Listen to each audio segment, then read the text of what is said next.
आप सभी का आध्यात्मिक पथ चैनल में स्वागत है।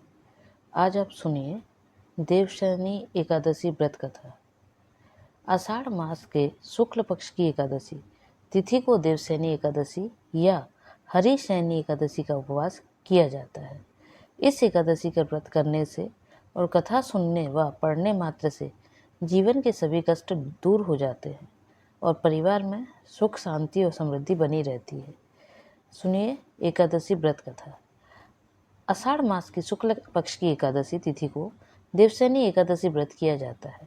सनातन धर्म में इस एकादशी का काफ़ी महत्व माना जाता है, क्योंकि देवशयनी एकादशी से भगवान विष्णु क्षीर सागर की योग निद्रा में चले जाते हैं। इसके बाद कार्तिक मास की एकादशी तिथि तक भगवान विष्णु योग निद्रा में से निकलते हैं। इस दौरान भगवान शिव सृष्टि का संचालन करते हैं।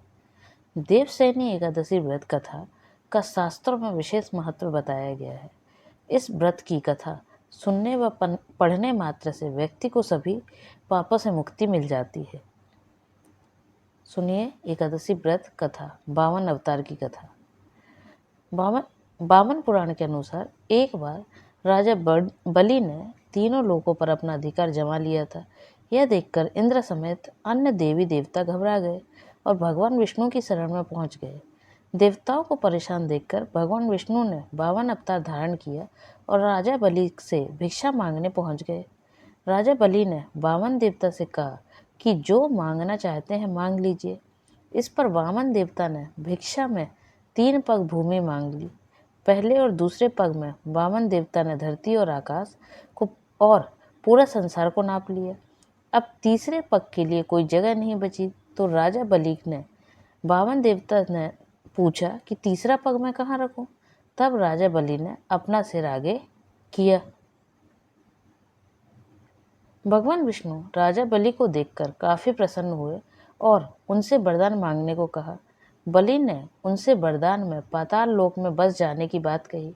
बलि की बात मानकर उनको पाताल में जाना पड़ा। ऐसा करने से समस्त देवता और माँ लक्ष्मी परेशान हो गए। अपने पति विष्णु जी को वापस लाने के लिए माँ लक्ष्मी गरीब स्त्री के भेष में राजा बलि के पास गई और उन्हें अपना भाई बनाकर राखी बांध दी और उपहार के रूप में विष्णु जी को पाताल लोक से वापस ले जाने का वरदान ले लिया।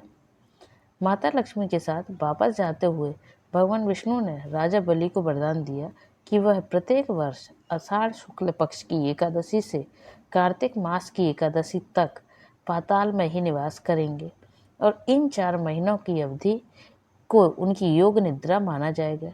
यही वजह है कि दीपावली पर माँ लक्ष्मी जी की पूजा भगवान विष्णु के बिना ही की जाती है। भगवान विष्णु ने युधिष्ठिर को सुनाई थी कथा, अब आप वह सुनिए। देवशयनी एकादशी व्रत कथा का वर्णन खुद भगवान श्री कृष्ण ने किया है। भगवान श्री कृष्ण ने इस वृत्तांत को धर्मराज युधिष्ठिर को सुनाया था। कथाओं के अनुसार सतयुग में माधांता नाम का एक चक्रवर्ती राजा राज्य करता था। एक बार उसके राज्य में 3 साल तक वर्षा नहीं हुई, जिसकी वजह से राज्य में भयंकर अकाल पड़ा। अकाल की वजह से चारों ओर त्रासदी का माहौल बन गया। राज्य के लोगों के अंदर धार्मिक भावनाएं कम होने लगी। प्रजा ने राजा के पास जाकर अपना दर्द बताया, जिससे राजा भी चिंतित थे।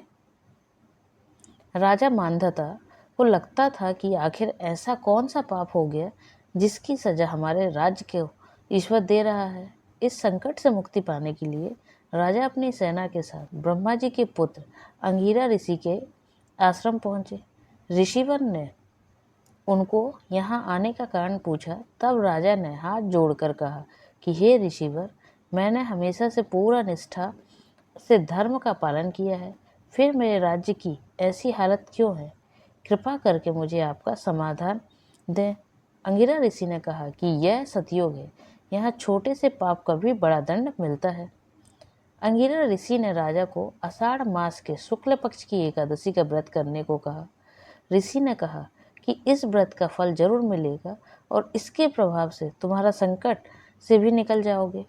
महर्षि अंगिरा के निर्देश को पालन करते हुए राजा अपनी राजधानी वापस आ गए और उन्होंने चारों वर्णों सहित देवशयनी एकादशी का व्रत पूरा किया। जिसके बाद राज्य में मूसलाधार वर्षा हुई। वर्षा होने के बाद सभी बहुत प्रसन्न हुए और प्रसन्नता के कारण राजा ने सभी को यही बताया कि सभी को यह व्रत करना चाहिए। व्रत करने से राज्य के साथ साथ सभी का कल्याण होता है और सबकी मनोकामनाएं पूरी होती है। ऐसी है देवशयनी एकादशी व्रत की कथा। जय श्री हरि विष्णु।